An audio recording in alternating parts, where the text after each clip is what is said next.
Hi again, welcome to the part C of the lecture. Part C substitution का हम लोग कैसे identify करना है, इसमें रहेगा लॉगरिदम्स का मतलब लॉगरिदम्स की टर्म रही तो वो आ जाएगा हमारा पार्ट सी में।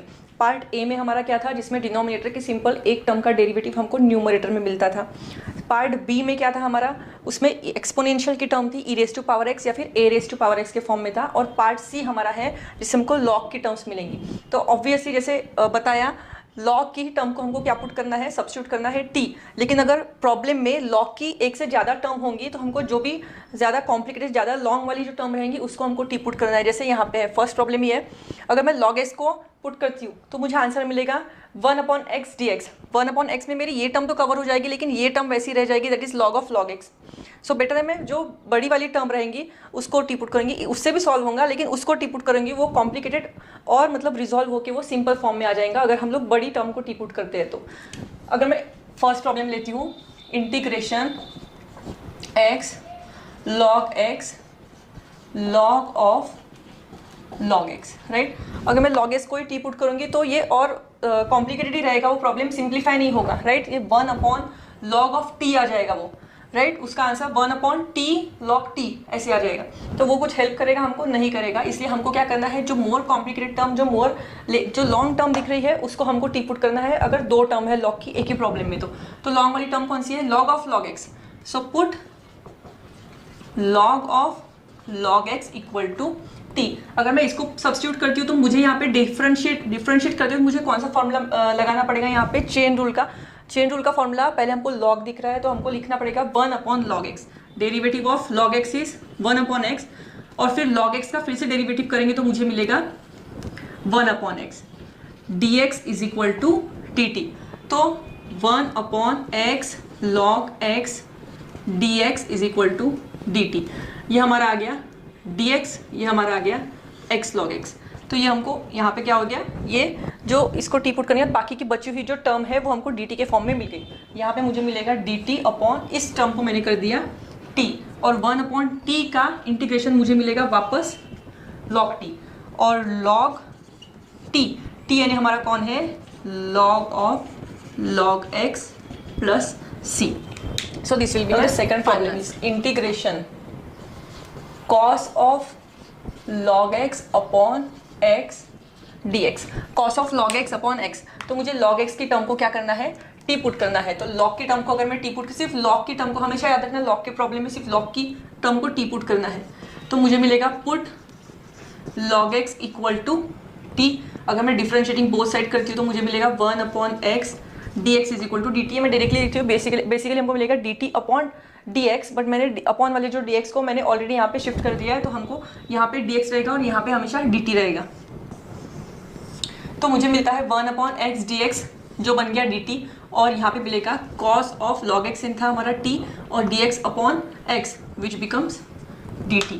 सो cos t का इंटीग्रेशन क्या है हमारा, sin t, और रीसब्स्टिट्यूट करने के बाद t की जगह वापस हमने पुट कर दिया sin of log x plus c। ये होगा हमारा final answer. Third problem is integration cot x upon log of sin x। अभी यहाँ पे जो है डिनोमिनेटर में log की टर्म है तो हमको उसको पुट करना पड़ेगा t, log of sin x equal to t। Differentiating both sides we get log of sin x को हमको चेन रूल अप्लाई करना पड़ेगा 1/sin x। sin x का वापस derivative cos x dx is equal to dt।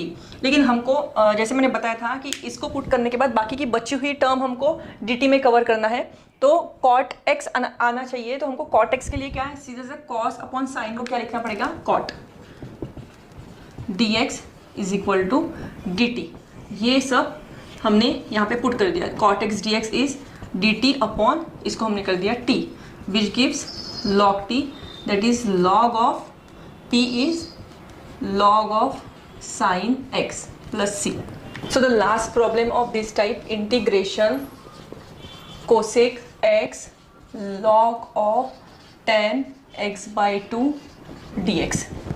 यहाँ पे मुझे log की टर्म को तो टी पुट करना है, लेकिन बहुत सारा सिंप्लीफिकेशन लगेगा, बहुत सारे ट्रिग्नोमेट्री के फॉर्मूले लगेंगे, क्योंकि ये पुट करने के बाद मुझे बची हुई टर्म क्या लानी है, उसको डेरिवेटिव में cosec x लाना है। तो अगर मैं पुट करती हूँ log ऑफ 10x/2 को मैं अगर t पुट करती हूँ तो डेरिवेटिव करने के बाद डिफ्रेंशिएटिंग बोथ साइड्स करने के बाद में मुझे मिलेगा लॉग, डेरिवेटिव क्या मिलेगा, लॉग का 1/10x/2। फिर चेन रूल से 10x/2 का डेरिवेटिव मुझे क्या मिलेगा, sec² x/2, और फिर से मुझे x/2 का डेरिवेटिव करना पड़ेगा, that is 1/2 dx is equal to dt।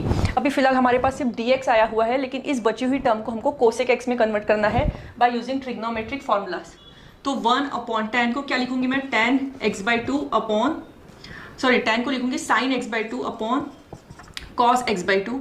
Then sec को क्या लिखूंगी मैं, 1/cos² x/2, एंड ये 1/2 को मैं 2 यहाँ पे पीछे शिफ्ट कर देती हूँ, dx is equal to dt। ये हो जाएगा एक cos और एक cos कैंसिल, तो मुझे मिलेगा 2 sin x/2 cos x/2 dx is equal to dt। फिलहाल अभी भी मुझे कोसेक x के फॉर्म में नहीं मिला है, लेकिन मेरे पास एक फॉर्मूला है ट्रिग्नोमेट्री में, 2 sin theta cos theta is sin 2 theta.